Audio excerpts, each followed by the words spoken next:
Following a pilot program with eligible creators in the country, Meta will be expanding monetization opportunities and allowing more creators to earn a living doing what they love.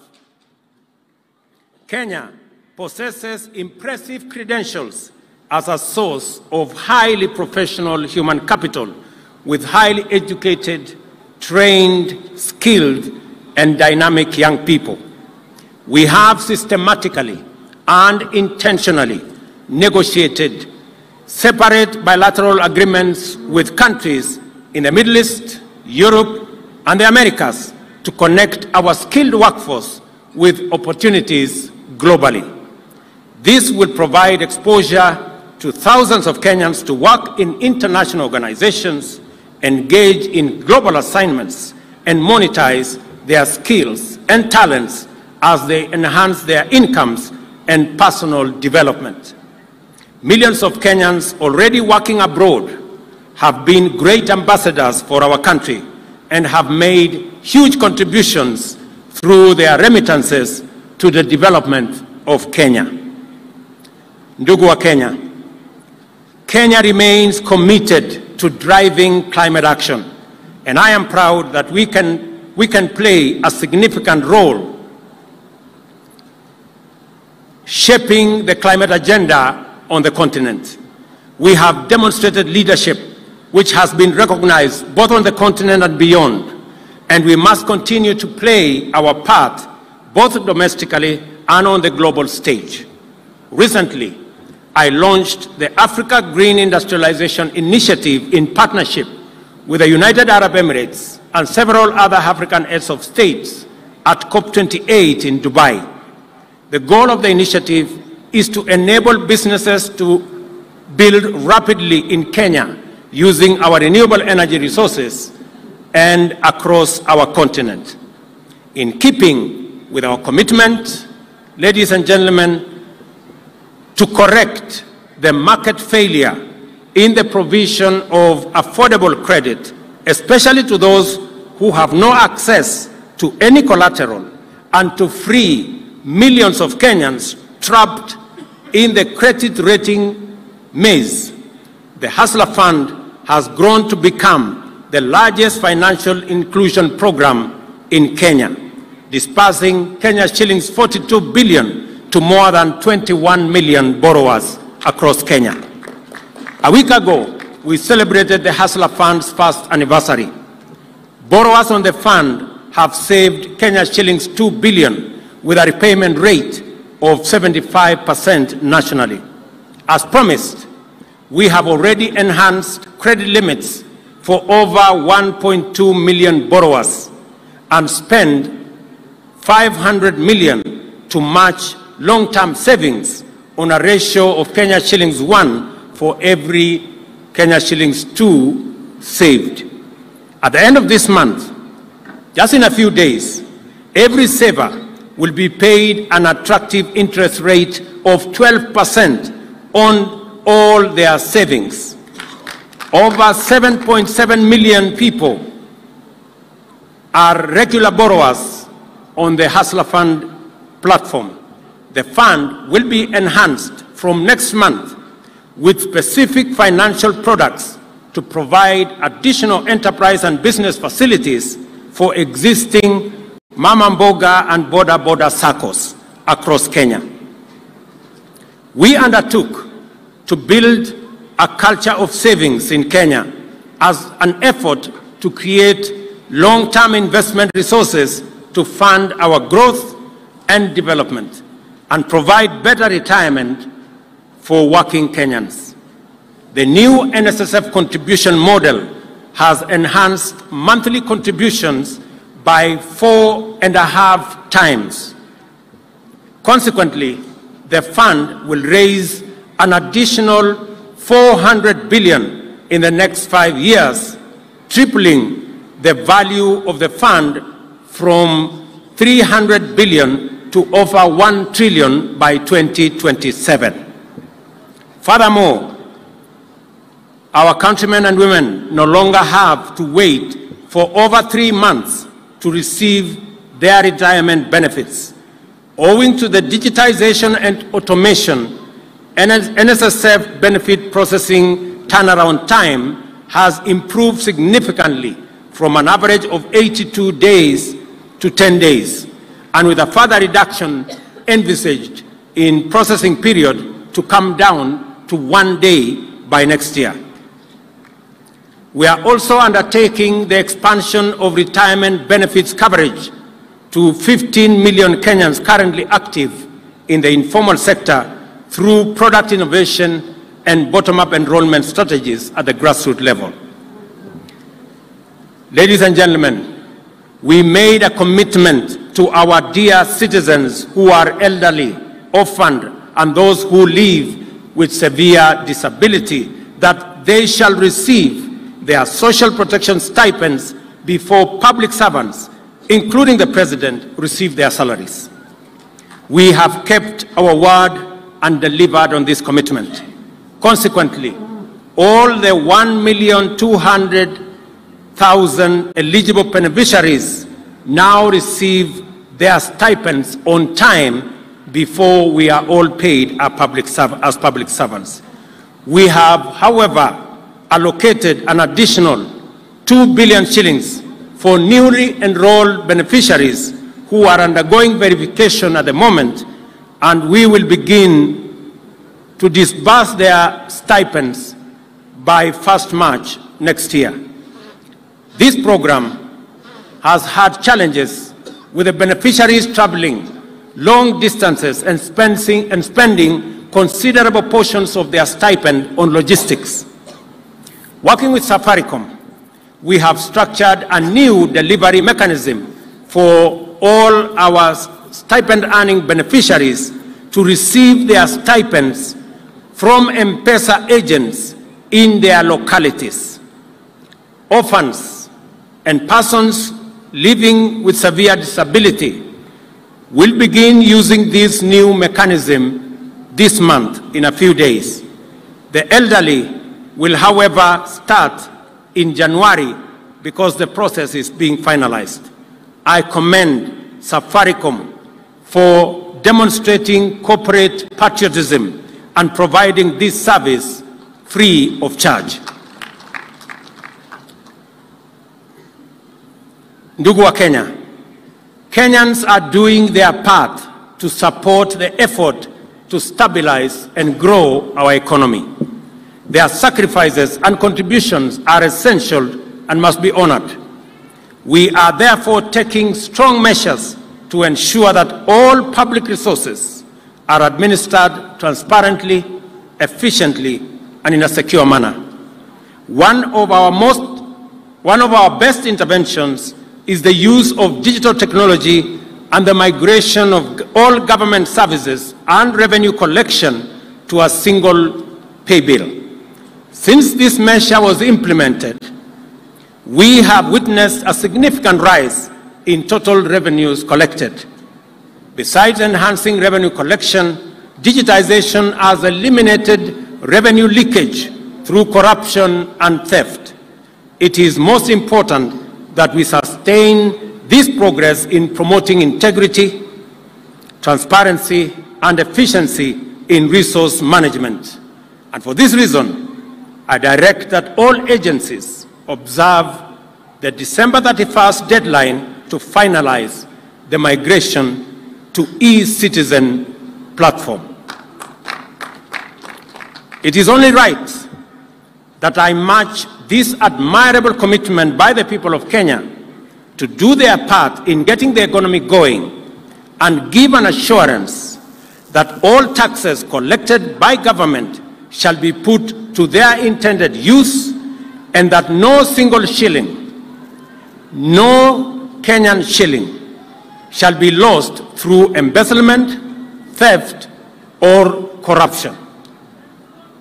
I urge our justice, law and order institutions led by the judiciary and the anti-corruption agencies to discharge their mandate without fear, favor, ill will, or prejudice.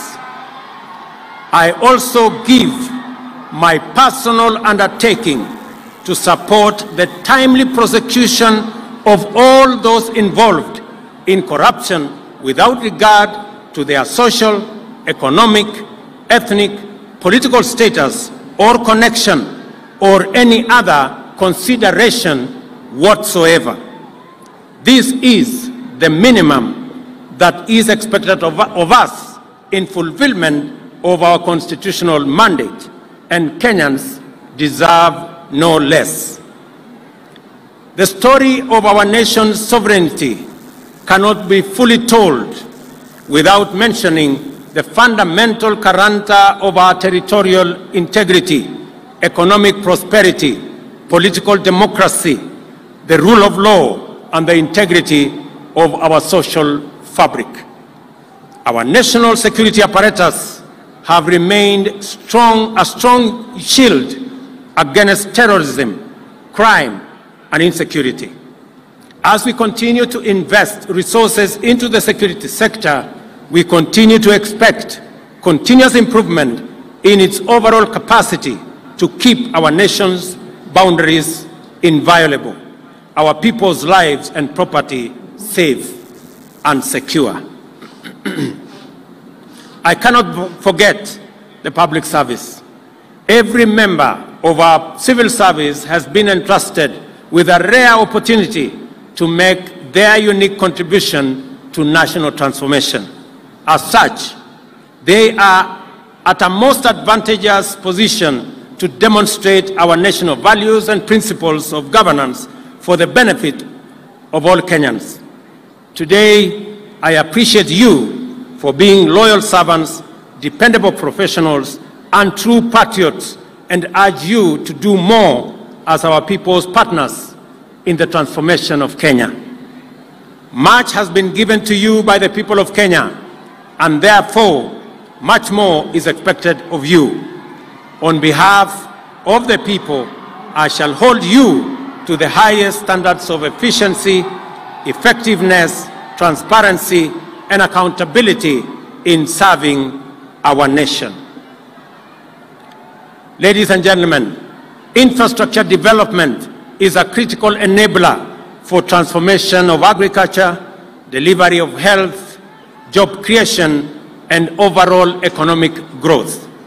As a result, our investment in road and rail network, electricity generation and connection, and water harvesting, storage, and reticulation continue to be a critical component of our development strategy. A comprehensive multi-year plan is progressively being implemented to support the overall socio-economic development of the country. Our world, ladies and gentlemen, our world and the good in it belongs to those who are not shy to embrace globalization. Kenyans have shown time and again that we are not afraid of the world beyond our borders. We venture abroad fearlessly and warmly welcome our visitors from near and far. This is not by accident. The scientific history account of early humanity is told by various archaeological sites in our country. In short, we are the first home of all humanity, and we joyfully embrace our ancestral task of welcoming humanity home. That Kenya is the home of humanity is a scientific fact that fills us with pride and underscores our rich heritage.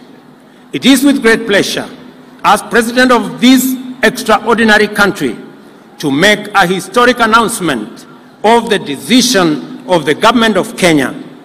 Beginning January 2024, Kenya will be a visa-free country. It shall no longer be necessary for any person from any corner of the globe to carry the burden of applying for a visa to come to Kenya. To echo the call of the Turkana people to the world, Tobongu Lore, a simple message to humanity: welcome home. This is why the government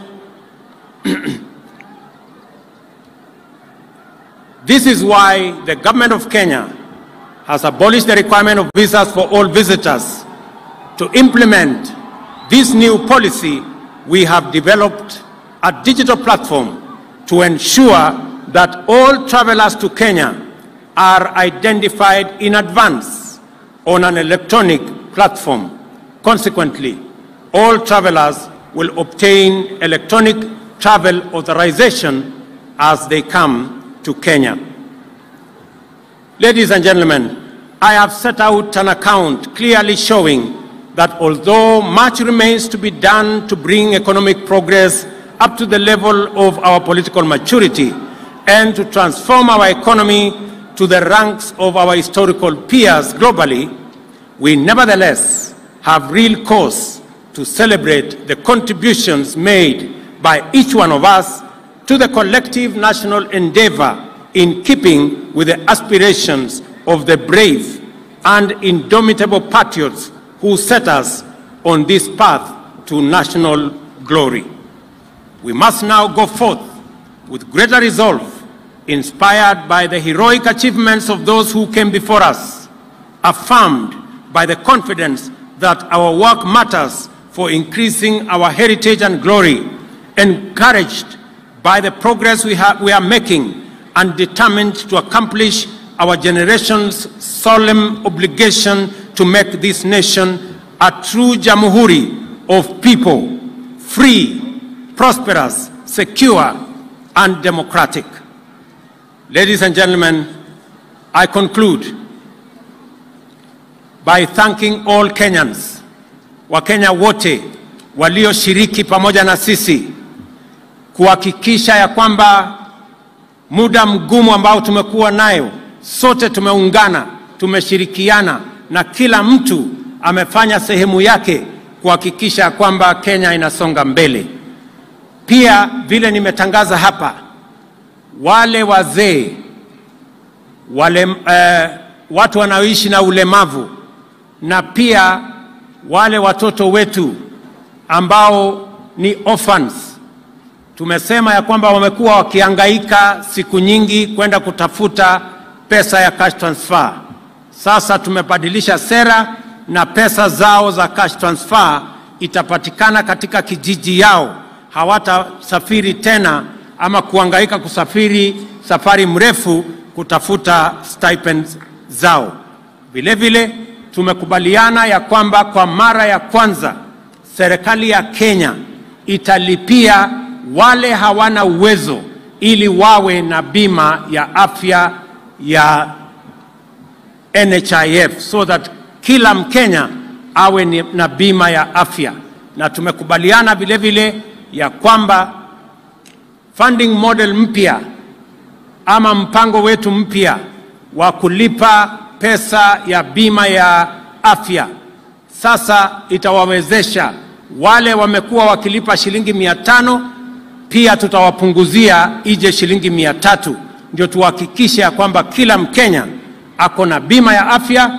Na hakuna Mkenya tena, vile nimesema hapa, hakuna Mkenya tena akiwa na ugonjwa wa saratani ama kansa ama diabetes ambaye atauza mali yake ili aweze kulipia gharama ya hospitali, kwa sababu sasa tuko na hazina maalum ambayo itashughulikia Wakenya wote ambao wako na magonjwa ambayo ni chronic kama vile kansa ama saratani.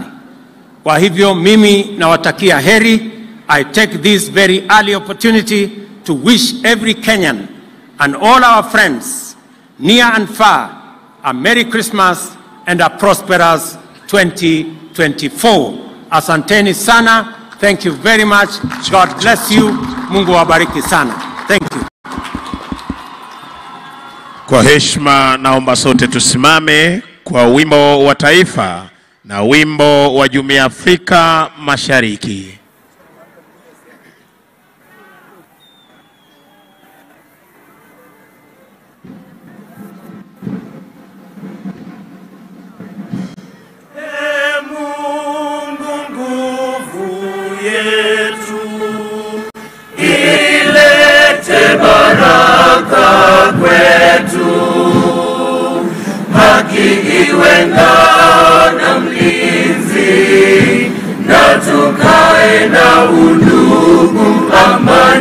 na uhuru, raha tupate na ustawi.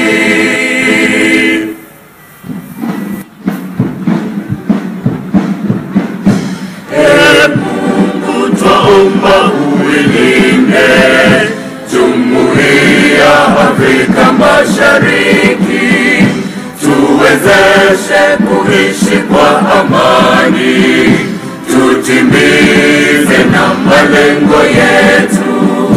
Jumuiya yetu sote tuilinde, tuwajibike, tuimarike. Umoja wetu ni nguzo yetu, idumu jumuiya yetu.